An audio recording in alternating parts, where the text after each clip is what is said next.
Hello friends. तो इस video में हम लोग अपना लेक्चर 7 स्टार्ट करने वाले हैं, ठीक है। और लेक्चर 7 में हम लोग पॉस्टुलेट्स ऑफ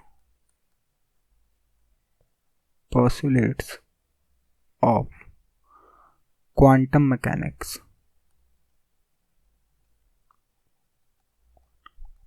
इस टॉपिक को स्टार्ट करेंगे, ठीक है। इससे पहले भी मैंने इसके बारे में आपको बता दिया है, पर आज से थोड़ा इसे और सही से स्टार्ट करेंगे, क्योंकि यहाँ से क्वांटम मैकेनिक्स का मोस्ट इम्पॉर्टेंट पार्ट स्टार्ट होता है, ठीक है। आगे की पूरी क्वांटम मैकेनिक्स इन्हीं पॉस्टुलेट्स पर है, ठीक।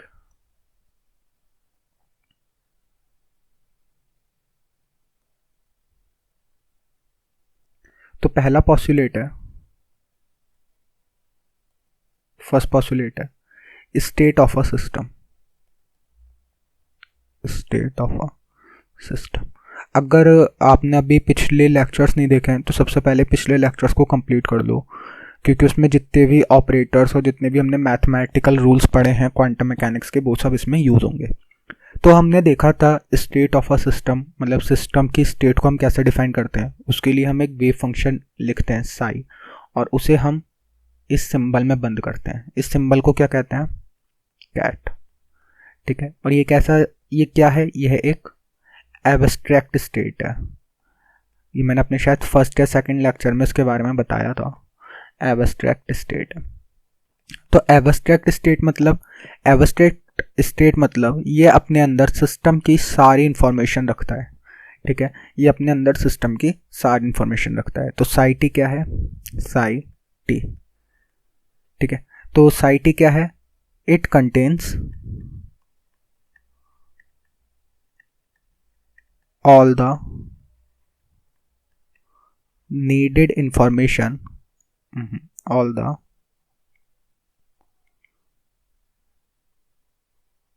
needed information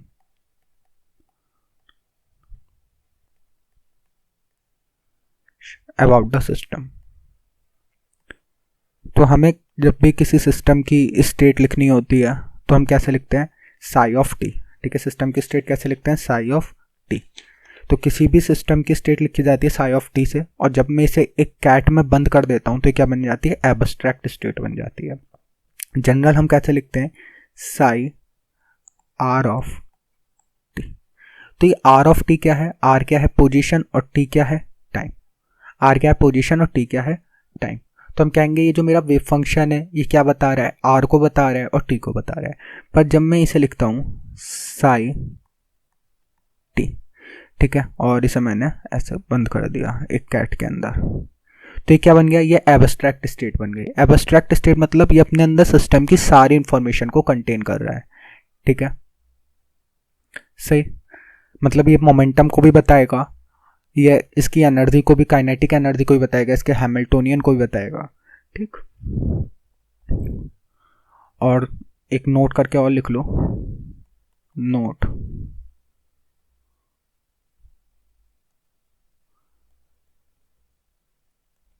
any superposition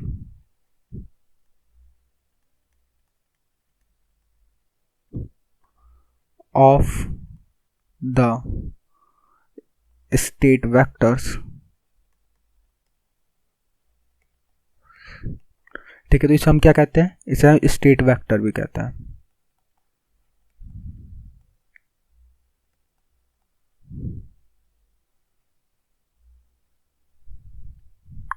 Any superposition of the state vectors is called a state vector। इससे आगे डिस्कस भी करेंगे, ठीक है। अभी नेक्स्ट पॉस्टुलेट्स में इन्हें डिस्कस भी करेंगे। इस नोट को, इंपॉर्टेंट नोट है, ठीक है। क्वांटम मैकेनिक्स के न्यूमेरिकल करने हैं उससे ज़्यादा इंपॉर्टेंट है क्वांटम मैकेनिक्स को समझना, क्योंकि जब तक क्वांटम मैकेनिक्स को समझोगे नहीं उसके न्यूमेरिकल में फील ही नहीं आएगा, ठीक। तो सेकंड पॉस्टुलेट है observables and operators. Observables and operators.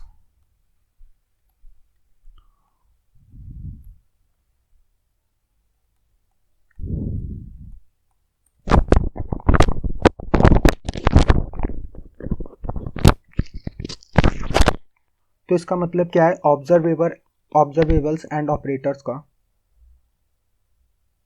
तो देखो, हर एक फिजिकल क्वांटिटी, हर एक फिजिकल क्वांटिटी या क्या, फिजिकल मेजरेबल क्वांटिटी, ठीक है, फिजिकल मेजरेबल क्वांटिटी, हर एक फिजिकल मेजरेबल क्वांटिटी से रिलेटेड क्या होता है, एक ऑपरेटर होता है। ठीक, मैंने अपने पिछले लेक्चर्स में भी बताया था कि जब हमें पोजीशन नापना होता है तो हम कौन सा ऑपरेटर यूज करते हैं, एक्स कैप। जब मोमेंटम नापना होता है तो पी कैप। जब काइनेटिक एनर्जी नापनी होती है तो के कैप। जब हम मेजर करते हैं पोटेंशियल एनर्जी को तो वी एक्स कैप। जब टोटल एनर्जी मेजर करते हैं तो हैमिल्टोनियन एच कैप। तो डिफरेंट फिजिकल मेजरेबल क्वांटिटीज के लिए हमारे पास डिफरेंट ऑपरेटर होते हैं। ऐसे जब हमें एंगुलर मोमेंटम मेजर करना होता है तो हम एल कैप का यूज करते हैं। ठीक है, जनरलाइज्ड एंगुलर मोमेंटम के लिए हम जे कैप का यूज करते हैं। तो ये सब आगे की एंगुलर मोमेंटम आगे की बातें। फिलहाल ऑपरेटर्स क्या होते हैं, फिजिकल मेजरेबल क्वांटिटीज को जब हम मेजर करते हैं, ठीक है, तो हर एक फिजिकल मेजरेबल क्वांटिटी से रिलेटेड क्या होता है, एक ऑपरेटर होता है। ठीक है, और हर एक फिजिकल क्वांटिटी को हम लोग क्या कहते हैं, फिजिकल मेजरेबल क्वांटिटी को हम लोग क्या कहते हैं, फिजिकल मेजरेबल क्वांटिटी को हम लोग क्या कहते हैं, डायनामिक वेरिएबल। इसके नोट्स में दे दूंगा, ठीक है।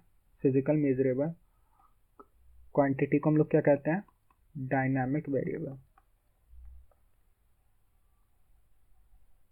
डायनामिक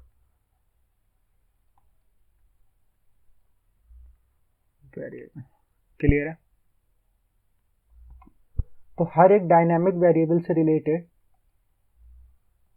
हर एक डायनामिक वेरिएबल से रिलेटेड क्या होता है, एक ऑपरेटर होता है। ठीक, थोड़ा डार्क पेन, सही। चलो आगे चलते हैं। जब हम किसी भी फिजिकल क्वांटिटी को मेजर करते हैं तो हमें क्या मिलता है, जैसे मैंने किसी अपनी स्टेट 5 पर पोजीशन का मेजरमेंट करा, तो जो मुझे रिजल्ट मिला, सपोज वो ऐसा कुछ मिला, लैम्डा टाइम्स ऑफ 5। तो ये लैम्डा क्या है, बहुत बार पिछले लेक्चर में हम लोग यही डिस्कस करते आ रहे हैं। लैम्डा क्या है, eigen value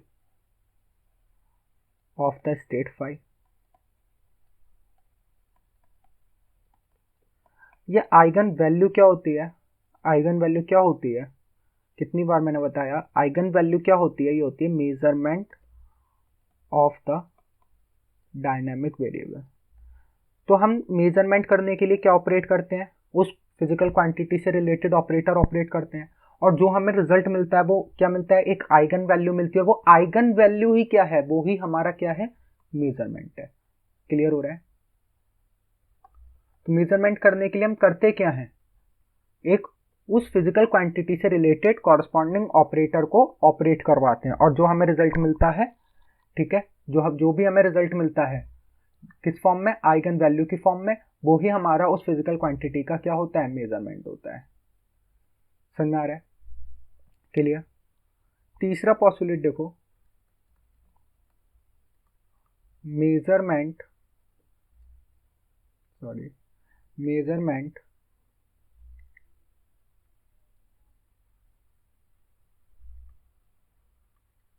and eigen values of operator.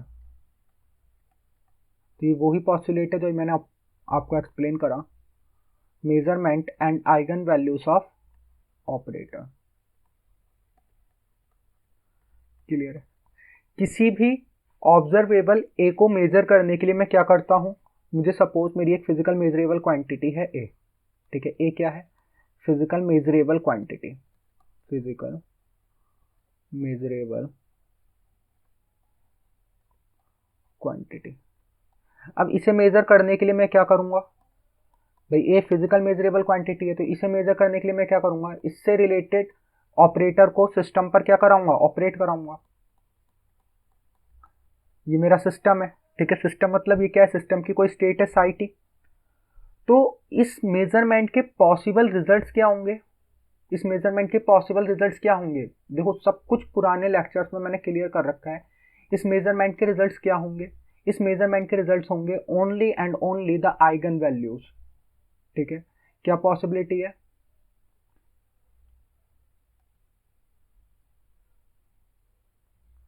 Only eigen values of the operator, एक है। और ध्यान रखना ये आइगन वैल्यूज होंगी कैसे, ये आइगन वैल्यूज होंगी रियल, क्योंकि हमारी फिजिकल मेजरेबल क्वांटिटी का जो भी मेजरमेंट होता है वो कैसा होता है, रियल। ठीक है, क्योंकि हमारे ऑपरेटर्स कैसे ऑपरेटर्स हैं, सारे ही ऑपरेटर कैसे हैं, ये हर्मिशियन। अब मैंने पिछले लेक्चर्स में बहुत अच्छे से बताया था, हर्मिशियन ऑपरेटर जो होते हैं इनकी आइगन वैल्यूज हमेशा कैसी होती हैं, हर्मिशियन ऑपरेटर की आइगन वैल्यूज कैसी होती हैं, रियल। तो पिछला अगर अच्छे से याद है ना, तो आगे की देखो क्वांटम मैकेनिक्स सिंपल हो जाएगी। ठीक है, क्योंकि पिछला सब इसमें यूज होगा। क्लियर हो गया? तो किसी भी सिस्टम के मेजरमेंट के लिए क्या करते हैं, जो जो भी फिजिकल क्वांटिटी मुझे मेजर करनी है उससे रिलेटेड ऑपरेटर मैं ऑपरेट कराऊंगा, और मुझे रिजल्ट क्या मिलेंगे, केवल वो ही रिजल्ट पॉसिबल है। ठीक है, रिजल्ट्स तो डिफरेंट मिल सकते हैं, पर पॉसिबिलिटी क्या है, जो भी उस फिजिकल मेजरेबल क्वांटिटी की आइगन वैल्यूज हैं केवल वो ही मुझे रिजल्ट मिलेंगे। पर मेजरमेंट से पहले मैं कभी भी नहीं बता सकता कि मेरा रिजल्ट क्या आने वाला है। ठीक है, मैं केवल प्रेडिक्ट कर सकता हूं कि मेरे जो रिजल्ट की प्रोबेबिलिटी क्या है। ठीक है, मेरे रिजल्ट की प्रोबेबिलिटी क्या है मैं ये प्रेडिक्ट कर सकता हूं, पर मैं ये नहीं बता सकता कि मेरा सिस्टम किस स्टेट में है या मेरी जो रिजल्ट आने वाला है वो क्या है, पहले से मैं ये नहीं बता सकता।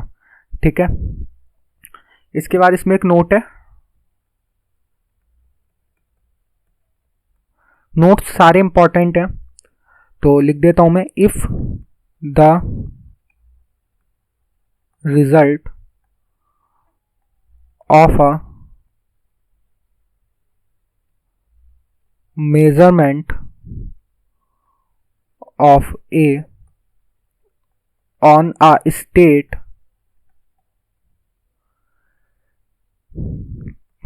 if the result of a measurement of A on a state psi t on a state psi t is an। ठीक है, अगर मैंने सिस्टम पर, किसी सिस्टम पर जो या किसी स्टेट पर अपने ए का मेजरमेंट करा और मुझे रिजल्ट क्या मिला, ए एन मिला, तो जो मेरा सिस्टम है, द सिस्टम तुरंत क्या हो जाएगा, चेंज हो जाएगा। The system changes, the system changes immediately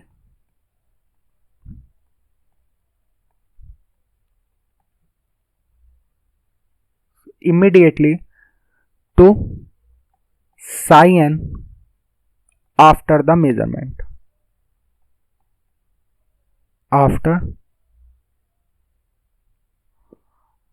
the measurement।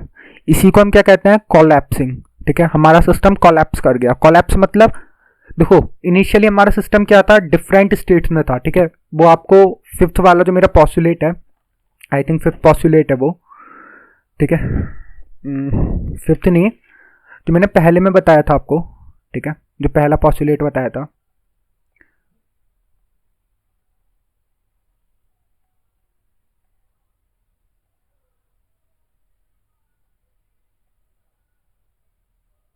ये वाला। ठीक है, the superposition, any superposition of the state vector is called a state vector.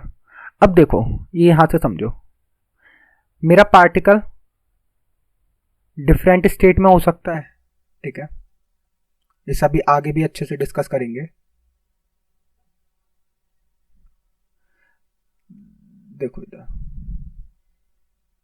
ध्यान से समझना, नीचे आ जाते हैं, देखो सपोज करो कि मैंने एक फंक्शन को ऐसे लिखा, एक स्टेट को ऐसे लिखा, साई इक्वल्स टू a1, क्योंकि इसी से रिलेटेड हमारा चौथा पॉस्टुलेट भी है, phi1 plus a2 phi2 plus a3 phi3। तो क्या बता रहा है, मेरा सिस्टम डिफरेंट स्टेट में हो सकता है। मेरा सिस्टम phi 1 स्टेट में भी हो सकता है, मेरा सिस्टम phi 2 स्टेट में भी हो सकता है, मेरा सिस्टम phi 3 स्टेट में। तो ये साई क्या है, ये साई क्या है, साई कहलाती है हमारी मिक्स्ड स्टेट। क्या कहलाती है साई, मिक्स्ड स्टेट। और ये phi 1 phi 2 और ये phi 3 क्या है, ये क्या है, phi 1 phi 2 phi 3, ये है हमारे सिस्टम की प्योर स्टेट। ठीक है, phi 1 phi 2 phi 3 क्या है, ये है हमारे सिस्टम की प्योर स्टेट। तो जब भी मैं मेजरमेंट करा, सपोज करो मैंने मेजरमेंट करा, मैंने पहला मेजरमेंट करा, ठीक है, मैंने पहला मेजरमेंट करा, फर्स्ट मेजरमेंट, ठीक है, और मेरा रिजल्ट कुछ आया, ठीक है, सपोज मेरा रिजल्ट कुछ आता है। अब वो कैसे आता है वो हम नेक्स्ट अपने इसके पार्ट में डिस्कस करेंगे अभी थोड़ी देर बाद। सपोज मेरा रिजल्ट आता है कुछ, और वो जो मेरा रिजल्ट है वो phi 1 से रिलेट कर रहा है। ठीक है, कैसे रिलेट करेगा अभी टेंशन मतलब आगे देखेंगे। सपोज मैंने साई पर किसी चीज का मेजरमेंट करा, सपोज ए का मेजरमेंट करा, ठीक है, ए साई, और मुझे जो रिजल्ट मिला वो क्या मिला, suppose just like lambda 2 phi 2, कुछ ऐसा रिजल्ट मिला।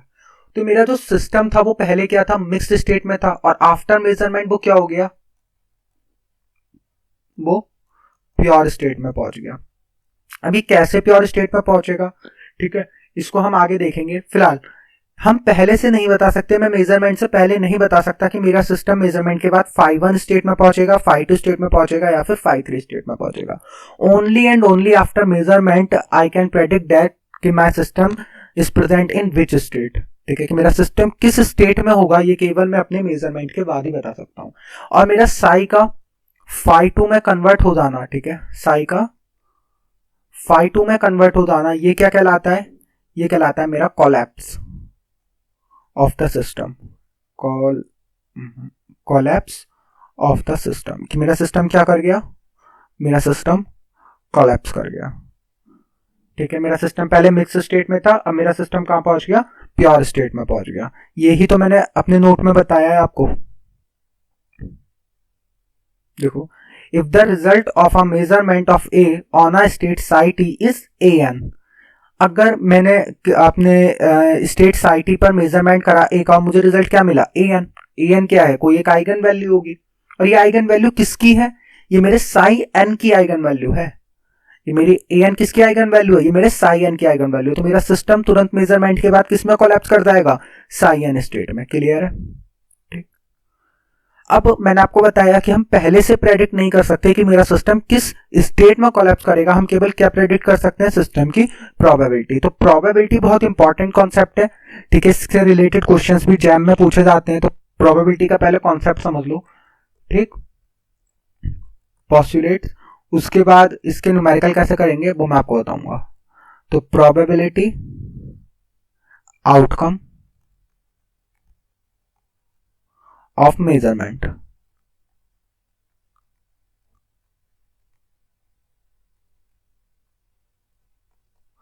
प्रोबेबिलिटी आउटकम ऑफ मेजरमेंट, ठीक। यानी कि मेरे मेजरमेंट में जो मैं मेजरमेंट करूंगा अपनी स्टेट का, तो कौन कौन से रिजल्ट पॉसिबल हैं, इसकी मैं प्रोबेबिलिटी कैसे निकालूंगा। जैसे सपोज मुझे an की प्रोबेबिलिटी निकालनी है कि मेरा जो मेजरमेंट है वो क्या आना चाहिए, an आना चाहिए। अब an किस स्टेट से रिलेटेड है, तो an तो psi n से रिलेटेड है, तो इसकी प्रोबेबिलिटी कैसे निकालते हैं, inner product of psi n with psi,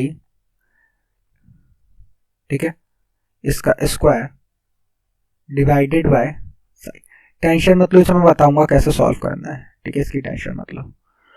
तो जो मैंने psi n की psi से इनर प्रोडक्ट लिया तो मुझे क्या मिलेगा, an, ठीक है। कैसे आएगा, बिल्कुल टेंशन मतलब सब कराऊंगा मैं, ठीक है, न्यूमेरिकल के थ्रू समझाऊंगा इसे कैसे करना है, बस समझो। psi n का जब मैं psi से इनर प्रोडक्ट लूंगा तो psi n से रिलेटेड जो वैल्यू है वो आएगी, वो वैल्यू है an। तो an नॉर्म का स्क्वायर अपॉन psi का इनर प्रोडक्ट। अच्छा, ये क्यों कर रहे हैं हम, ये कर रहे हैं अगर मेरा सिस्टम, अगर मेरी स्टेट नॉर्मलाइज नहीं है, ठीक है, फॉर नॉर्मलाइजेशन। अगर नॉर्मलाइज्ड है तो इसे करने की जरूरत ही नहीं है, फॉर नॉर्मलाइजेशन। अब नॉर्मलाइजेशन तो मैंने पहले भी बताया है, देखो इसलिए मैं कह रहा हूं अगर पहले के लेक्चर्स रिवाइज नहीं है तो इस लेक्चर से पहले उन्हें रिवाइज करो। अभी भी साथ में भी रिवाइज कर सकते हो कि नॉर्मलाइजेशन क्या होता है। तो नॉर्मलाइजेशन के लिए हम क्या करते हैं, साई स्टार साई। अगर ये डिस्क्रीट है तो डायरेक्ट साई स्टार साई की वैल्यू क्या आनी चाहिए 1, और अगर ये कंटिन्यूअस है तो मैं क्या करूंगा, जो भी मेरी रेंज है, ठीक है, जहां से जहां तक पार्टिकल है minus infinity to plus infinity d x, it should be equals to 1। तो यही तो मतलब है साई साई का। भाई साई साई का मतलब है क्या, साई साई का मतलब तो यही है कि माइनस इंफिनिटी टू इंफिनिटी पहले वाले का क्या लेते हैं, कॉम्प्लेक्स कॉन्जुगेट यानी कि साई स्टार, दूसरे का psi, d x equals to 1। अगर ये 1 है तो नीचे इसे डिवाइड करने की जरूरत ही नहीं है, और अगर ये 1 नहीं है तो इसे क्या करना पड़ेगा, इसे डिवाइड करना पड़ेगा फॉर द नॉर्मलाइजेशन। क्लियर है क्या? तो ये है मेरा डिस्क्रीट प्रोबेबिलिटी। और अगर मुझे इसमें कंटिन्यूअस दे रखा हो, ठीक है, फॉर ये किस लिए है, फॉर डिसकंटिन्यूअस स्पेक्ट्रा, ठीक है, ये किस लिए है, for discontinuous spectra, discontinuous spectra. Clear? अगर मेरा सिस्टम कंटिन्यूअस में स्टेट में हो, मतलब कंटिन्यूअस स्पेक्ट्रा हो, तो सेकंड पार्ट है फॉर कंटिन्यूअस स्पेक्ट्रा। तो कंटिन्यूअस स्पेक्ट्रा कैसे, कंटिन्यूअस स्पेक्ट्रा के लिए प्रोबेबिलिटी कैसे निकालेंगे, तो उसके लिए कैसे निकालते हैं, dpa अपॉन da, ठीक है, at a particular state a n के लिए या ए के लिए मैं प्रोबेबिलिटी निकाल रहा हूं, तो वो कैसे लिखेंगे, साई ए का square divided by Sai Sai, ठीक है, क्लियर? और इसे कैसे लिख सकते हैं, साई ए का square divided by minus infinity to plus infinity, ठीक, और ये हो जाएगा साई ए का स्क्वायर और डी, ठीक है, साई ए का स्क्वायर और डी। साई साई को ऐसे तो कैलकुलेट करते हैं, ऊपर भी बताया था, ठीक। तो ये कब है, ये फॉर कंटिन्यूटी, ठीक है, जब हमारा स्पेक्ट्रा कैसा हो, कंटिन्यूस है, हमारा सिस्टम कंटिन्यूसली वेरिएबल हो रहा हो, उसके लिए हम करते हैं। तो हम छोटी क्लास से भी जानते हैं, ठीक है, कि जब हम डिस्क्रीट सिस्टम पढ़ते हैं तो समेशन यूज करते हैं, और जब हम कंटिन्यूस सिस्टम पढ़ते हैं तो समेशन काय में कन्वर्ट हो जाता है, इंटीग्रेशन में कन्वर्ट हो जाता है। क्लियर है? अब लास्ट और फिफ्थ पॉस्टुलेट देखो, तो फिफ्थ पॉस्टुलेट है time evolution of the system. बहुत इंपॉर्टेंट पॉस्टुलेट है, ठीक है, जितना बता रहा हूं सब इंपॉर्टेंट है, सबसे रिलेटेड न्यूमेरिकल में कराऊंगा, इसलिए बहुत ध्यान से समझो। और अगर लेक्चर्स को लाइटली ले रहे हो ना तो फिर अपना नुकसान कर रहे हो। अब डेली ही लेक्चर मिल रहे हैं लगभग तुम्हें, तो लेक्चर्स को डेली का डेली कवर करो, ठीक, बिल्कुल गैप मत दो। Time evolution of a system, देखो टाइम इवोल्यूशन का मतलब क्या है, हम मैकेनिक्स में हम लोग क्या यूज करते थे, देखो v बराबर u प्लस ए टी। तो मैं इनिशियल तुम्हें u देता था, एक्सलेरेशन देता था, और आफ्टर टाइम t के बाद मैं v पूछ लेता था, यानी मैं सिस्टम का फ्यूचर प्रेडिक्ट कर सकता था इन इक्वेशन से। मैं किसी का फ्यूचर बता सकता हूँ ना, भाई तुमने मुझे कहा इसका एक्सलेरेशन इतना है, u इतना है, इतने टाइम के बाद इसकी वेलोसिटी बताओ, तो मैं पहले ही प्रेडिक्ट कर सकता हूँ। क्लियर है? तो ऐसे ही मैं यहां पर भी सिस्टम का पहले से ही प्रेडिक्शन कर सकता हूं कि मेरा सिस्टम आफ्टर टाइम टी किस स्टेट में होगा, ठीक है, इसी को हम क्या कहते हैं, टाइम इवोल्यूशन। ध्यान रखना, मैं पूरी 100% नहीं बता सकता, मैं केवल क्या बता सकता हूं, सिस्टम की प्रोबेबिलिटी बता सकता हूं, ठीक। तो इसे लिख लो, ये बहुत इंपॉर्टेंट है, ध्यान रखना। तो लिखो the time evolution, the time evolution of the state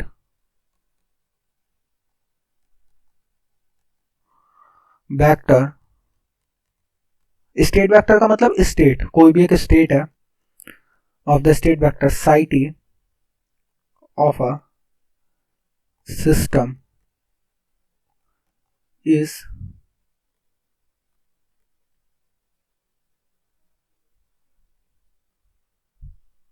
governed by the time dependent Schrödinger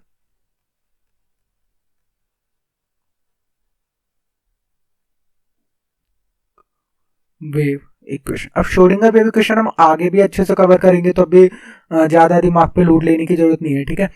अच्छे से हम इसे आगे कवर करेंगे श्रोडिंगर वेव इक्वेशन को। तो ये बस जस्ट पॉस्टुलेट्स के लिए अपने नोट्स में लिखने के लिए लिख लो, I H cut del psi over del T, ठीक है, इसे थोड़ा ऐसे लिख लो, del psi over del T equals to H of psi T. और मुझे पता है भाई हैमिल्टोनियन के लिए ऑपरेटर क्या होता है, आई एच का del over del t. Clear है, ठीक। तो अब इसे यूज कैसे करेंगे, ये जब मैं श्रोडिंगर इक्वेशन पढ़ाऊंगा तब समझ में आएगा।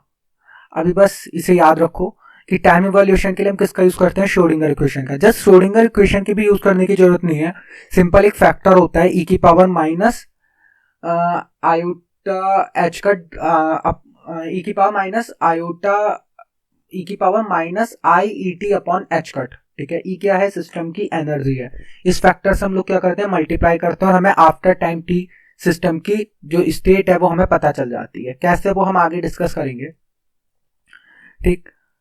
तो जो मेरे पहले के 4 पॉस्टुलेट्स थे, first 4 postulates,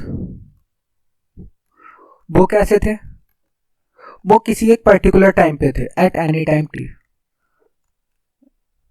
at any time T.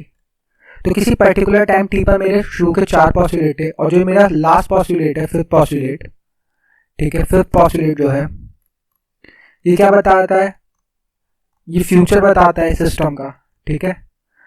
तो डिस्क्रिप्शन इवॉल्व्स इन टाइम, ठीक है, कि टाइम इंक्रीज होने के साथ जब टाइम मेरा चेंज होगा तो उसके बाद सिस्टम का क्या होगा, ये मुझे को 5th पॉस्टुलेट बताता है। यहां तक क्लियर हो गया। अब वापस से आते हैं, एक बार इन सबको चलो देख लेते हैं, 5 के 5 पॉस्टुलेट को।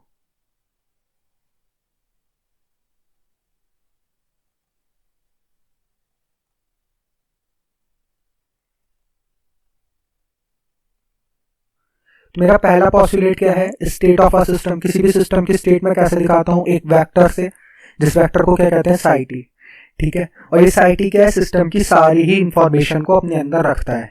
और ये जनरली हम कैसे डिनोट करते हैं, कैट से। और ये कैट क्या है, एक एब्स्ट्रैक्ट स्टेट है, कोई पर्टिकुलर स्टेट नहीं है, एब्स्ट्रैक्ट स्टेट है, मतलब अपने अंदर सारी ही इंफॉर्मेशन रखता है, ठीक। क्लियर। फिर मैंने नोट बताया कि अगर मैं कुछ स्टेट्स का सुपरपोजिशन लूं तो भी वो मुझे क्या बताएगा, भाई नई स्टेट बताएगा।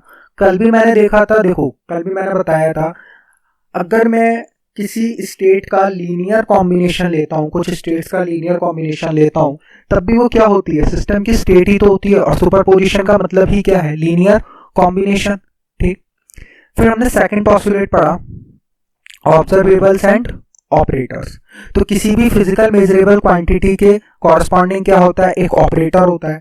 और जब भी मुझे उस फिजिकल मेजरेबल क्वांटिटी का मेजरमेंट करना होता है तो मैं क्या ऑपरेट कर देता हूँ, उस ऑपरेटर को, उस फिजिकल मेजरेबल क्वांटिटी के कॉरस्पॉन्डिंग ऑपरेटर को ऑपरेट कर देता हूँ। समझ में आ रहा है, ठीक है। इस फिजिकल मेजरेबल क्वांटिटी को हम लोग और किस नाम से जानते हैं, डायनामिक वेरिएबल। तो मैंने इक्वेशन लिखी है, ठीक है। तो सपोज मुझे पोजीशन मेजरमेंट करना था तो मैंने क्या ऑपरेट कर दिया, मैंने पोजीशन से रिलेटेड ऑपरेटर एक्स कैप को ऑपरेट कर दिया, जिससे मुझे क्या मिला, लैम्डा। लैम्डा क्या है, लैम्डा क्या है, इस फाई की एक्स कैप के कॉरस्पॉन्डिंग आइगन वैल्यू है। तो मेजरमेंट में हमेशा मुझे क्या मिलती है, आइगन वैल्यूज मिलती हैं। और ये आइगन वैल्यूज ही क्या होती हैं, पॉसिबल रिजल्ट्स होते हैं। ध्यान रखना, पॉसिबल रिजल्ट्स होते हैं, जरूरी नहीं है कि यही रिजल्ट आएगा। रिजल्ट हम केवल कब पता कर सकते हैं, जब हम मेजरमेंट कर लें, ठीक है। तो थर्ड पॉस्टुलेट भी यही है, measurement and eigen value of operator.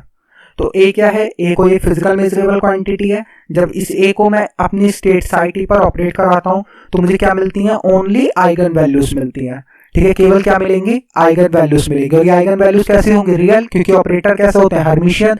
और हमें पता है हर्मिशियन ऑपरेटर की आइगन वैल्यूज कैसी होती हैं, ऑलवेज रियल, ठीक।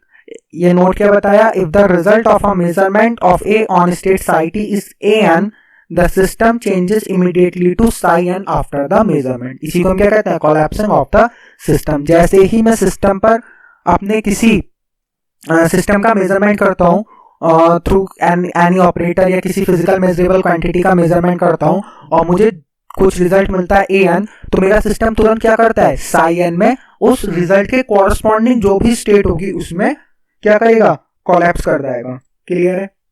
ठीक। अब ये मैंने बताया प्योर स्टेट का अगर मैं लीनियर कॉम्बिनेशन लिखूं या कोई एक सुपरपोजिशन लिखूं तो मुझे क्या मिलती है, मिक्स स्टेट मिलती है। ठीक। तो मिक्स स्टेट क्या बताती है, पार्टिकल की पॉसिबल स्टेट्स को बताती है। ठीक है, मेरा पार्टिकल इस स्टेट में φ1 में भी हो सकता है, φ2 में भी हो सकता है, φ3 में भी हो सकता है, पर किस स्टेट में होगा ये केवल मुझे तभी पता चल पाएगा जब मैं सिस्टम का क्या करूं, मेजरमेंट करूं। ठीक है, यही मैंने नीचे बता रखा है। फिर हमने डिस्कस करा probability outcome of a system, किसी सिस्टम की प्रोबेबिलिटी कैसे निकालते हैं। तो जिस भी स्टेट की, सपोज an की मुझे प्रोबेबिलिटी निकालनी है कि मेरा रिजल्ट an आना चाहिए, तो an के कॉरस्पॉन्डिंग क्या हो, कौन सी स्टेट होगी, साई n। तो साई n का साई से क्या ले लूंगा, इनर प्रोडक्ट, और इसका क्या कर दूंगा, स्क्वायर। क्योंकि मुझे पता है ये जो मेरा साई है ये कुछ भी नहीं बताता। ठीक है, साई कुछ भी नहीं बताता, पर ये जो मेरा साई स्क्वायर है ये काफी कुछ बताता है। तो साई स्क्वायर क्या बताता है, यही तो है भाई प्रोबेबिलिटी डेंसिटी। ये आगे भी डिस्कस करेंगे। ठीक है, फिलहाल प्रोबेबिलिटी के लिए क्या करूंगा, साई एन की साई से इनर प्रोडक्ट लेके उसका क्या कर दूंगा, स्क्वायर कर दूंगा। ठीक, और डिवाइड कर दूंगा साई साई से। साई साई से क्यों डिवाइड कर रहे हैं, अगर मेरी स्टेट नॉर्मलाइज नहीं है तो साई साई से डिवाइड करना पड़ेगा, और अगर मेरी स्टेट नॉर्मलाइज है तो साई साई से डिवाइड करने की कोई जरूरत नहीं। अच्छा देखो, प्रोबेबिलिटी का हमने बेसिक भी तो पढ़ा है यार। प्रोबेबिलिटी का बेसिक क्या है, 9th में हम सबने प्रोबेबिलिटी पढ़ी थी। तो प्रोबेबिलिटी हम क्या कहते हैं, पॉसिबल आउटकम, या हम क्या क्या क्या कहते हैं हम इसके लिए, कि जो रिजल्ट्स मुझे चाहिए, ठीक है, जो रिजल्ट्स मुझे चाहिए upon total number of results, हम क्या लिखते हैं, रिजल्ट्स वी वांट। हर कोई लेक्चर ऐसे समझता है, मैंने कुछ इस तरह समझ रखी है, results we want upon total possible results. Probability को ऐसे तो समझते हैं, या और कोई तरीका है प्रोबेबिलिटी को समझने का, भाई ऐसे ही समझते हैं। तो वो ही तो देखो मैंने यहाँ करा, मैंने क्या करा, ये मैंने पॉसिबल या मैंने वो स्टेट लिखी जो मुझे चाहिए, भाई रिजल्ट वी वांट। और ये क्या है, ये टोटल स्टेट है भाई। साई साई का मतलब होता क्या है, psi star psi dx minus infinity to infinity. ये भी मुझे क्या दे रहा है, प्रोबेबिलिटी तो दे रहा है। तो मैंने क्या करा, टोटल प्रोबेबिलिटी से क्या, टोटल पॉसिबल रिजल्ट से क्या करा, उसे डिवाइड कर दिया। क्लियर है? और कंटिन्यूअस स्पेक्ट्रा के लिए मुझे इंटीग्रेशन की जरूरत पड़ेगी, वो हम जब क्वेश्चंस करेंगे तो देखेंगे। ठीक है, देखो क्वांटम मैकेनिक्स ऐसा नहीं है कि क्वांटम मैकेनिक्स में कोई तुम्हें ABCD की तरह बताएगा कि इसके बाद ये, इसके बाद ये, इसके बाद ये पूरा मिक्स सब्जेक्ट है। तो बस चीजें समझते जाओ, आगे धीरे धीरे धीरे धीरे चीजें अपने आप क्लियर होती जाएंगी। ठीक, फिर फिफ्थ पोस्टुलेट क्या है, फिफ्थ पोस्टुलेट है हमारा, ये हमारे सिस्टम के फ्यूचर को बताता है। मतलब आफ्टर टाइम टी सिस्टम में क्या होने वाला है, सिस्टम कैसे इवॉल्व करेगा, ये हमें क्या बताता है, फिफ्थ पोस्टुलेट बताता है। और ये हम कैसे सॉल्व करते हैं, श्रोडिंगर की टाइम डिपेंडेंट इक्वेशन की हेल्प से।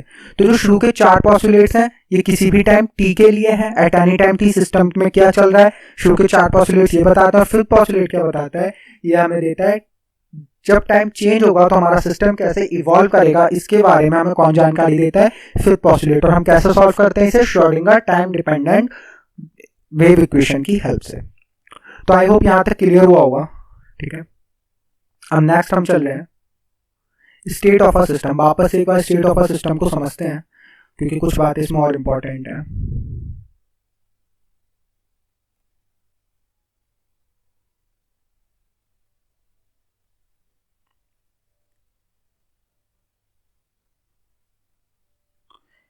स्टेट ये हमने सब पढ़ लिया, state of the system very very important. ठीक है, बहुत ध्यान से समझना, बहुत क्वेश्चन चेस TIFR मतलब बहुत क्वेश्चन आते हैं इससे। तो अभी मैंने क्या बताया, किसी भी सिस्टम की स्टेट को डिस्क्राइब करने के लिए हम क्या यूज करते हैं, एक मैथमेटिकल क्वांटिटी का, एक मैथमेटिकल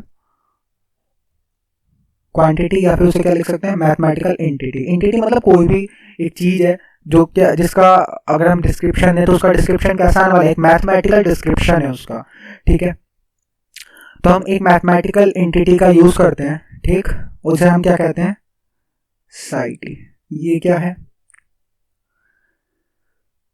एक स्टेट वेक्टर है। साइटी क्या है, एक स्टेट वेक्टर। तो किसी भी सिस्टम की स्टेट को डिफाइन करने के लिए मैं मैथमेटिकल एंटिटी का यूज करता हूँ साइटी, जिसे मैं किसके अंदर लिखता हूँ, कैट के अंदर लिखता हूँ, और इसे मैं क्या कहता हूँ, स्टेट वेक्टर। ये स्टेट वेक्टर क्या करता है, अपने अंदर सारी ही इंफॉर्मेशन को कंटेन करता है। ये स्टेट वेक्टर क्या करता है, अपने अंदर सारी सिस्टम की सारी इंफॉर्मेशन को अपने अंदर कंटेन करता है। ठीक है, क्लियर। अब इसमें जो इम्पॉर्टेंट चीज है वो ये नहीं है, इम्पॉर्टेंट चीज कुछ और है। इम्पॉर्टेंट चीज है फिजिकली एक्सेप्टेबल वेव फंक्शन, इसी से क्वेश्चन पूछे जाते हैं। फिजिकली एक्सेप्टेबल वेव फंक्शन, वो आपको क्या देगा, कुछ वेव फंक्शन दे देगा और पूछेगा बताओ क्या ये मेरे जो वेव फंक्शन है फिजिकली एक्सेप्टेबल वेव फंक्शन है, पॉसिबल वेव फंक्शन है या नहीं। तो हर वेव फंक्शन पॉसिबल नहीं होता। वो जब आप क्वांटम मैकेनिक्स में आगे बढ़ेंगे तब आपको समझ में आएगा। तो अभी हम समझते हैं कि कौन सी स्टेट्स को हमें चेक करना है कि हमारा ये जो वेव फंक्शन है साई टी, ये हमारा फिजिकली एक्सेप्टेबल हो।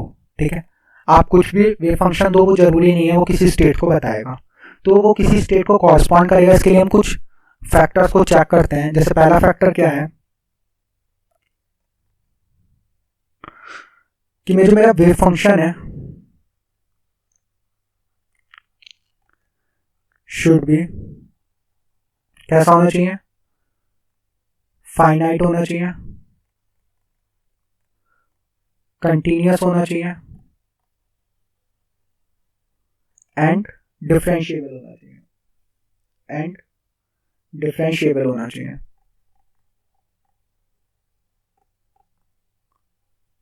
डिफरेंशिएबल क्यों होना चाहिए, देखो हमने पढ़ा था मोमेंटम क्या होता है, माइनस आई एच का डेल ओवर डेल एक्स। अगर डिफरेंशिएबल नहीं होगा तो क्या मैं कर सकता हूँ, जब मैं ये कर ही नहीं सकता तो क्या मैं मोमेंटम डिफाइन कर सकता हूँ, मोमेंटम ही डिफाइन नहीं कर सकता। तो ऐसा तो पॉसिबल नहीं है ना कि किसी स्टेट का मैं मोमेंटम ही डिफाइन नहीं कर पा रहा हूँ, इसका मतलब वो स्टेट ही पॉसिबल नहीं है। तो वेव फंक्शन क्या होना चाहिए, फाइनाइट होना चाहिए, कंटिन्यूअस होना चाहिए, डिफरेंशिएबल होना चाहिए एंड, और इसका जो फर्स्ट डेरिवेटिव है, क्योंकि फर्स्ट डेरिवेटिव क्या है, मोमेंटम है, तो इसका फर्स्ट डेरिवेटिव भी क्या होना चाहिए, कंटिन्यूअस होना चाहिए। First derivative should also be continuous.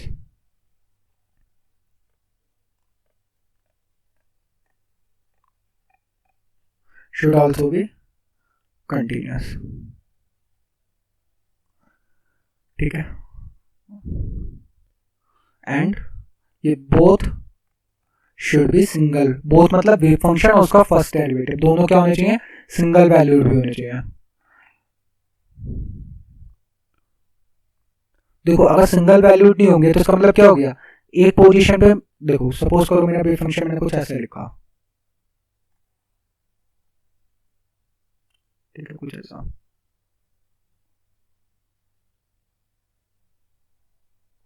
कुछ ऐसा है, ठीक है, ऐसा भी हो सकता है, सपोज ऐसा। अब देखो एट पर्टिकुलर टाइम टी पर देखो ये टी है और ये एक्स है, तो देखो एट पर्टिकुलर टाइम टी पर मेरा सिस्टम इस स्टेट में भी है और इस स्टेट में भी है, क्या ये पॉसिबल है भाई, एक टाइम पे कोई भी चीज दो जगह तो पॉसिबल नहीं है ना, नहीं रह सकती। ठीक है, इसलिए मेरा कैसा होना चाहिए, सिंगल वैल्यूड होना चाहिए।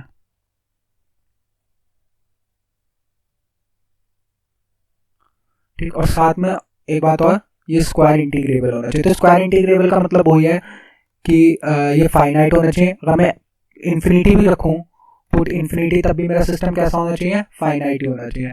ऐसा नहीं होना चाहिए कि मेरे सिस्टम इन्फिनिटी रखने पर मेरे सिस्टम की वैल्यू क्या आ जाए, इन्फिनिटी आ जाए।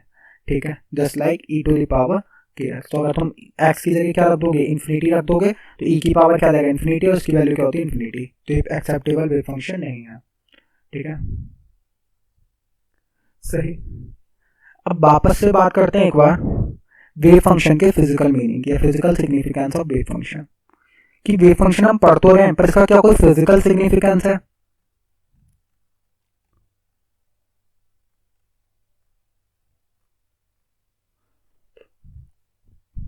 तो वेव फंक्शन का अपने में कोई फिजिकल सिग्निफिकेंस नहीं है। ठीक है, पर अगर साई आर टी और साई आर टी कह दूं तो इसका फिजिकल सिग्निफिकेंस है, क्योंकि ये क्या बन जाता है, साई आर टी नॉर्म का स्क्वायर, और ये क्या है, ये प्रोबेबिलिटी डेंसिटी है।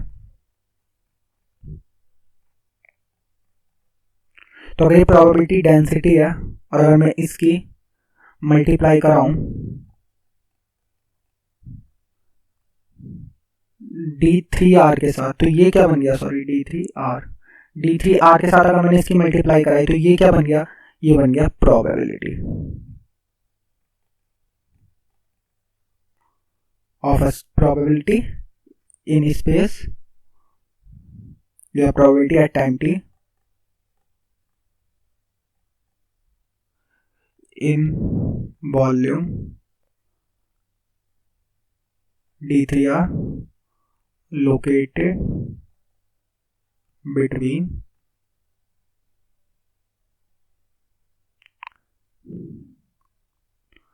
R2 R plus T। मतलब देखो इधर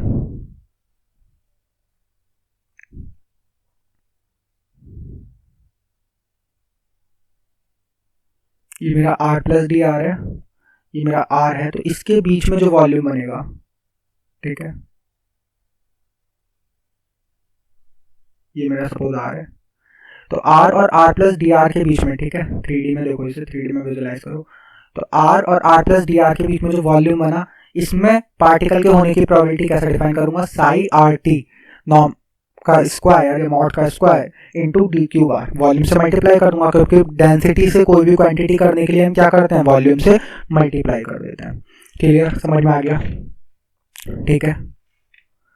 अच्छा, अगर मैं इसका इंटीग्रेशन कर दूं माइनस इन्फिनिटी टू इन्फिनिटी, मतलब फुल स्पेस में देखूं, तो इसकी वैल्यू क्या हो जाएगी, साई आर टी का स्क्वायर डी क्यू आर, इसकी वैल्यू क्या हो जाएगी 1, क्योंकि फुल स्पेस में मेरे पार्टिकल की प्रोबेबिलिटी कितनी हो सकती है 1, ठीक है, फुल स्पेस में पार्टिकल की प्रोबेबिलिटी कितनी हो सकती है, क्योंकि मैंने क्या करा, माइनस इन्फिनिटी से प्लस इन्फिनिटी ले लिया, ठीक।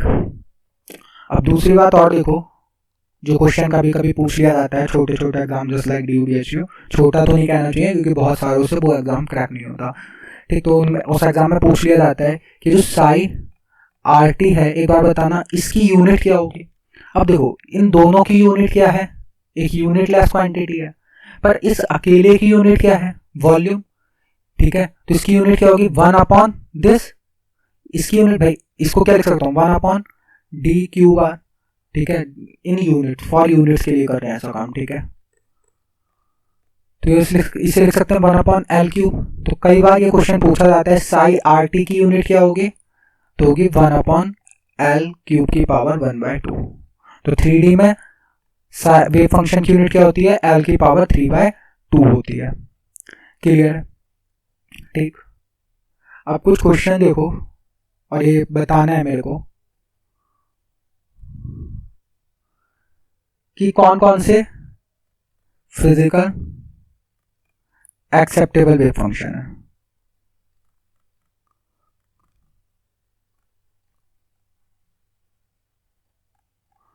इनमें से कौन कौन से वेव फंक्शन फिजिकली एक्सेप्टेबल है, मुझे को ही बताना है, ठीक। तो बताओ जरा, पहला वेव फंक्शन है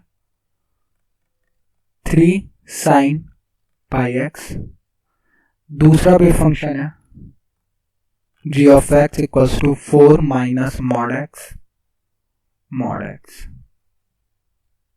ठीक। तीसरा वेव फंक्शन है hx इक्वल्स टू 5x, और चौथा वेव फंक्शन है ex equals to x square. बताओ इसमें से कौन कौन से वेव फंक्शन पॉसिबल है नहीं। वीडियो पॉज करो, पहले जल्दी से पॉज करो और बताओ। सॉल्व कर लिया, बताओ क्या फिजिकली एक्सेप्टेबल वेव फंक्शन है, ये है क्या, ये है नहीं, ये है नहीं, ये है नहीं, तो केवल कौन सा है, ये वाला। अब देखो मैंने क्या बताया, हम सबसे पहले क्या चेक करेंगे, क्या कंटिन्यूअस है। मुझे पता है साइन कैसा होता है, कंटिन्यूअस होता है। अगर साइन का ग्राफ याद हो, साइन डिफरेंशिएबल है, हाँ डिफरेंशिएबल भी है।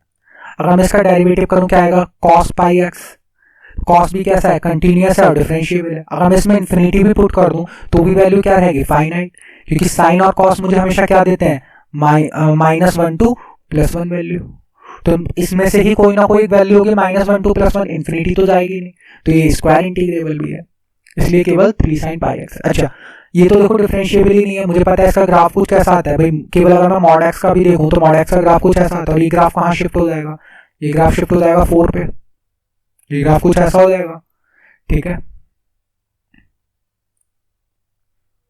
ठीक, तो यहाँ पे इसकी वैल्यू क्या होगी, क्या डिफरेंशिएबल होगा, यहाँ पे डिफरेंशिएबल ही नहीं होगा, इसलिए ये है नहीं।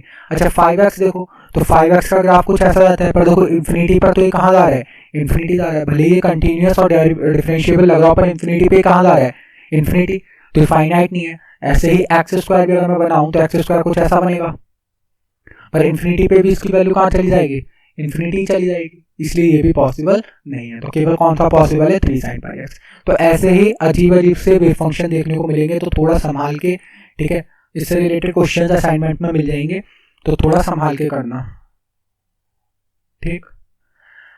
अब नेक्स्ट है हमारा, लेक्चर लंबा हो रहा है, होने दो, ठीक, क्योंकि कवर करना है, सिलेबस कम नहीं है इसमें भी और सब चीज़ें अच्छे से कवर कर रहा हूँ मैं, कुछ भी जल्दबाजी में नहीं कर रहा, तो इसलिए अच्छे से समझो। सुपरपोजिशन प्रिंसिपल, अभी ऊपर भी हम लोगों ने सुपरपोजिशन प्रिंसिपल की बात करी थी, मैंने कहा था मैं आगे बताऊंगा इसे अच्छे से। तो देखो हम लोगों ने मैक्रोस्कोपिक वर्ल्ड में हम लोगों ने एक वेव पढ़ी इन द स्ट्रिंग, ठीक है, जस्ट लाइक दिस। तो इसे मैं सिंगल वेव भी कह सकता हूँ, और मैं क्या कर सकता हूँ, इसे मैं मान सकता हूँ कि जो मेरी ये वाली वेव है, ये क्या है, ये बहुत सारी वेव्स का क्या है, सुपरपोजिशन है ना भाई, ये तो हमने पढ़ा है, हो सकता है बहुत सारी वेव का क्या है, सुपरपोजिशन है। तो वो ही ये है, ठीक है, इसी से ही ये कॉन्सेप्ट डेवलप हुआ है, इसी कॉन्सेप्ट से कि इनके सुपरपोजिशन से मुझे मिल रहा है। तो कुछ लोग क्या कहेंगे कि एक सिंगल वेव है, जो पॉसिबल नहीं है, ठीक है, क्वांटम मैकेनिक्स में एक सिंगल स्टेट पॉसिबल नहीं है। जो भी हमारे सिस्टम की स्टेट बनती है वो क्या बनती है, बहुत सारी प्योर स्टेट्स का सुपरपोजिशन करके हमें सिस्टम की एक स्टेट मिलती है, और इस स्टेट को मैं क्या कहता हूँ, ऊपर भी बताया था, इसे कहते हैं मिक्स्ड स्टेट। और इसमें से अगर मैं अलग अलग स्टेट्स को लिखूं तो सारी स्टेट अपने आप में क्या है, ये सारी स्टेट सिस्टम की प्योर स्टेट है। ये जैसा दिख रहा है जरूरी नहीं सिस्टम इस स्टेट में हो, ठीक है, ये भले ही साइन कॉस के ग्राफ लग रहे हो, पर जरूरी नहीं है सिस्टम इस स्टेट में हो, ठीक है। सिस्टम कैसे भी हो सकता है, डिफरेंट स्टेट के सुपरपोजिशन से मुझे सिस्टम की क्या मिलती है, मिक्स्ड स्टेट मिलती है। यही क्या है, हमारा सुपरपोजिशन प्रिंसिपल है, ठीक है। तो किसी भी सिस्टम की स्टेट को मैं एक सिंगल वेव फंक्शन से रिप्रेजेंट नहीं कर सकता। तो किसी भी सिस्टम की स्टेट को, state of the system can't be represented by a single state, ठीक है, it should be the superposition of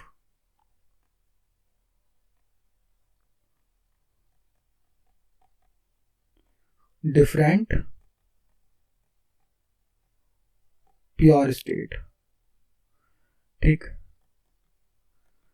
तो जो मेरा सिस्टम है, ठीक है, इस सिस्टम की स्टेट को मैं केवल, जैसे मैंने लिखा साइटी, तो साइटी क्या है, अपने आप में एक स्टेट नहीं है, इस साइटी क्या है, डिफरेंट फाइज क्या है, मेरी डिफरेंट प्योर स्टेट्स हैं, फाई 1, फाई 2, फाई 3, ठीक। इन डिफरेंट प्योर स्टेट का जब मैं लीनियर कॉम्बिनेशन करूं या क्या कहूं, इनका सुपरपोजिशन हूं, तो मुझे एक स्टेट मिलती है, ठीक है। इस स्टेट को मैं क्या कहता हूं, मेरा सिस्टम साइटी में प्रेजेंट है, पर ये साइटी आया कहां से, डिफरेंट प्योर स्टेट का मैंने क्या करा, सुपरपोजिशन करा, वहां से मेरा साइटी निकल कर आया। तो दो या दो से ज्यादा जब मैं प्योर स्टेट का सुपरपोजिशन करता हूं तो मुझे सिस्टम की एक स्टेट मिलती है। इस स्टेट को मैं क्या कहता हूं, मिक्स्ड स्टेट कहता हूं, ठीक है, क्या कहता हूं, मिक्स्ड स्टेट कहता हूं। क्लियर, समझ आ रहा है, ठीक।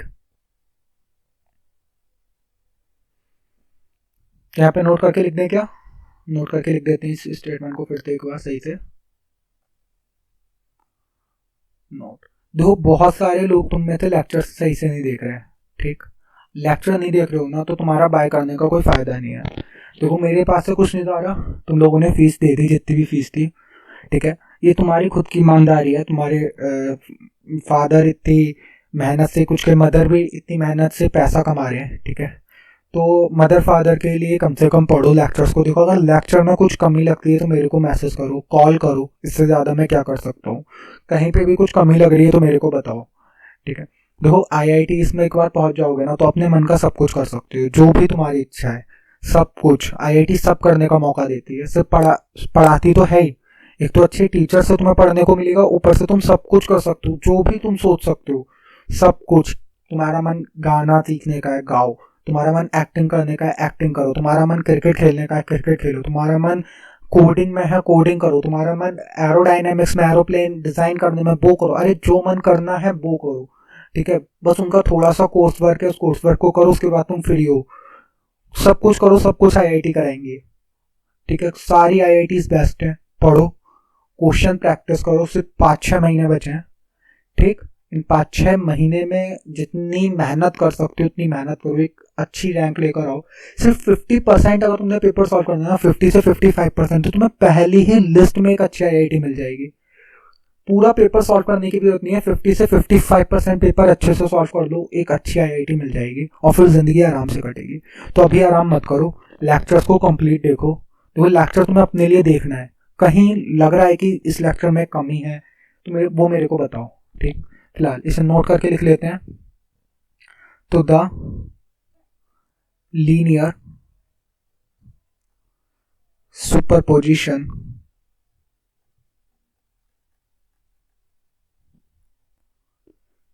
of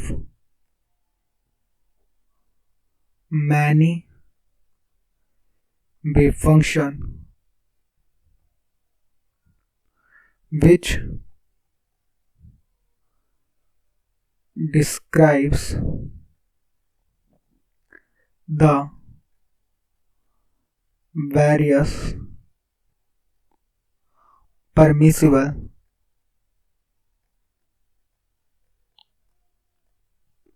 physical state of a given system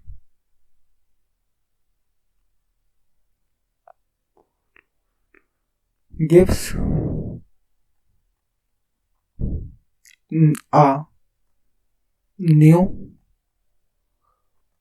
permissible physical state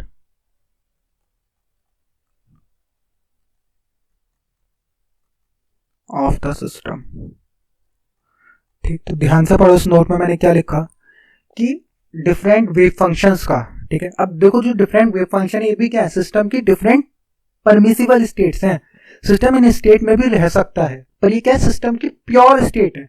generally हमारा सिस्टम प्योर स्टेट में नहीं रह सकता। अब देखो कैसे, मेरा जो सिस्टम है उसकी पोजीशन की प्योर स्टेट क्या है बताओ, मैंने बताया है। तो मेरा सिस्टम है उसके पोजीशन की प्योर स्टेट क्या है भाई, डिराक डेल्टा। पर अगर मेरा सिस्टम डिराक डेल्टा में है तो वो क्या हाइजेनबर्ग अनसर्टेनिटी प्रिंसिपल को फॉलो कर रहा है। अगर मैंने किसी सिस्टम की पोजीशन अच्छे से मेजर कर ली तो क्या मैं उस सिस्टम का मोमेंटम बता सकता हूं भाई? मोमेंटम तो -∞ से +∞ हो जाएगा। जैसे ही मैंने किसी सिस्टम की पोजीशन डिटरमाइन करी मेरा मोमेंटम अनडिटरमाइन हो गया, इंफिनिटी। तो सिस्टम रह तो सकता है पर जनरली वो रहेगा नहीं, क्योंकि वो डिफरेंट लॉस को फॉलो नहीं कर पाएगा। इसलिए हम क्या करते हैं, लीनियर कॉम्बिनेशन लेते हैं। लीनियर कॉम्बिनेशन मतलब सिस्टम डिफरेंट स्टेट में, सिस्टम की पॉसिबिलिटी है सिस्टम डिफरेंट स्टेट में प्रेजेंट रह सकता है, पर किस स्टेट में रहेगा ये तो हम केवल तभी बता सकते हैं जब हम सिस्टम का क्या करें, मेजरमेंट करें। इसलिए हम क्या कहते हैं, measurement disturbs the system. Clear है? सही। तो साई को मैं और कैसे लिख सकता हूं, साई को मैं कैसे लिख सकता हूं, psi equals to summation of I A I psi I. Psi को ऐसे लिख सकते हैं, summation of I A I psi I. Clear है? Where A I are the complex number. ध्यान रखना ए आई रियल नहीं होता, where A I are the complex number. Complex होता है, रियल जनरली मिलता है पर जरूरी नहीं है कि रियल मिले। इसलिए बहुत ध्यान से क्वेश्चन को पढ़ना, बहुत ध्यान से क्वेश्चन सॉल्व करना। क्वेश्चन भी सॉल्व करना मैं बताऊंगा। अब मुझे इसकी प्रोबेबिलिटी निकालनी है, तो प्रोबेबिलिटी तो सिंपल है ना। प्रोबेबिलिटी के लिए क्या करना है, simple mod summation I A I psi आई, इसका क्या कर दो मॉड का स्क्वायर। अब इसे कैसे लिखते हैं मैंने बताया, ये भी क्या है भाई, ये क्या है, ये साई का मॉड का स्क्वायर ही तो है। और इसे कैसे लिखूंगा, साई स्टार अभी साई स्टार को जनरली हम लोग कैसे लिखते हैं, साई स्टार को कैसे लिखते हैं, ऐसे, और साई, तो ये कुछ नहीं है, ये ऐसे। तो देखो सब कुछ पुराना बार बार नए नए फॉर्म में रिपीट होगा, इसलिए मैंने काफ़ी 6 लेक्चर्स मैथमेटिकल मेथड्स पे तुम्हें कराए, जो मैथमेटिक्स हमारी यूज़ होगी, डिफरेंट ऑपरेटर्स जो हमारे यूज़ होंगे। अब क्वांटम मैकेनिक्स अब स्टार्ट हुई है, अब हम डिफरेंट सिस्टम्स को पढ़ेंगे धीरे धीरे, ठीक है। और यहाँ पे इंटरव्यू में भी काफ़ी कुछ पूछा जाएगा आगे आने वाले लेक्चर्स में से, ठीक ठीक है। अब अगर ये जो मेरी साई आई है, ये जो मेरी डिफरेंट स्टेट है, ये क्या है, ये म्यूचुअली ऑर्थोनॉर्मल। ऑर्थोनॉर्मेलिटी मैंने पढ़ाई है शायद, जाके देखो, नहीं पढ़ाई तो मेरे को बताना। ऑर्थोनॉर्मेलिटी मैंने पढ़ाई है, नहीं पढ़ाई, मुझे ध्यान है शायद मैंने पढ़ाई है। नॉर्मल, ऑर्थोनॉर्मल, तो ऑर्थोनॉर्मल अगर मेरे साई वन, अगर साई वन और ये जो मेरा साई टू है, ये अगर ऑर्थोनॉर्मल है, तो इसका मतलब क्या होता है, इनका इनर प्रोडक्ट क्या हो जाएगा, 0। ये क्वेश्चन की फॉर्मेशन बता रहा हूँ, क्वेश्चन ऐसे ही फॉर्म होने वाला है, ध्यान रखना। तो साई वन साई टू अगर मेरे दो ऑर्थोनॉर्मल्स हैं, ठीक है, दो ऑर्थोनॉर्मल स्टेट है, तो इनका इनर प्रोडक्ट क्या हो जाना चाहिए भाई, 0 हो जाना चाहिए। तो सिस्टम की प्रोबेबिलिटी, अभी तो जस्ट फॉर्मूला समझ लो, मुझे पता है अभी समझ में नहीं आएगा, सिर्फ एक एग्जाम्पल मुझे कराने देना, उसके बाद बताना कि समझ में आया या नहीं आया। ए आई साई आई का स्क्वायर, अगर जो मेरी साई आई है ये म्यूचुअली ऑर्थोनॉर्मल है, जो जनरली होती ही हैं, तो इसकी प्रोबेबिलिटी को क्या लिख सकता हूँ, समेशन ऑफ ए आई का square P1 plus P2 plus P3, ठीक है। ये सब फॉर्मेलिटी है, मुझे पता है 10 में से 6 बच्चों को समझ में नहीं आया होगा, 4 बच्चों को समझ में आ गया होगा ये कैसे लिखा। तो जिन्हें समझ में नहीं आया वो क्वेश्चन के थ्रू समझेंगे, जिन्हें समझ में आ गया वो वेरी गुड। तो वेयर ये जो मेरे पी आई हैं, डिफरेंट पी आई मतलब P1 P2 P3, ठीक है, जो क्या है पी आई क्या है, ए आई का स्क्वायर है। और ध्यान से देखो ए आई क्या है, ये ए आई उस आईएथ स्टेट का कोफिशिएंट है, ये ए आई क्या है, उस आईएथ स्टेट का कोफिशिएंट है। Is the probability of finding the system. अगर ये समझ लिया ना तो क्वेश्चन को सॉल्व नहीं करोगे, डायरेक्ट आंसर लिख दोगे, और नहीं समझा तो फिर सॉल्व करते रहना। मैं एक बार सॉल्व करके बताऊंगा, फिर डायरेक्ट भी बता दूंगा। In the state Sai I, clear है, ऑल क्लियर। अब जो क्वेश्चन है वो क्वेश्चन हम करेंगे नेक्स्ट वीडियो में, ठीक है, क्वेश्चन हम करेंगे नेक्स्ट वीडियो में, 2 से 3 क्वेश्चन कराऊंगा। और ये हमारा लेक्चर 7 का थ्योरी पार्ट कवर हो गया। नेक्स्ट वीडियो में हम लेक्चर 7 का क्वेश्चन पार्ट करेंगे, उसके बाद हम आगे चलेंगे और डिफरेंट ऑपरेटर्स को फिर से देखेंगे कि डिफरेंट ऑपरेटर्स में हमें और क्या क्या पढ़ना है। तो लेक्चर थोड़ा लंबा है, इस लेक्चर को कंप्लीट करो और जल्दी से आओ नेक्स्ट लेक्चर पे।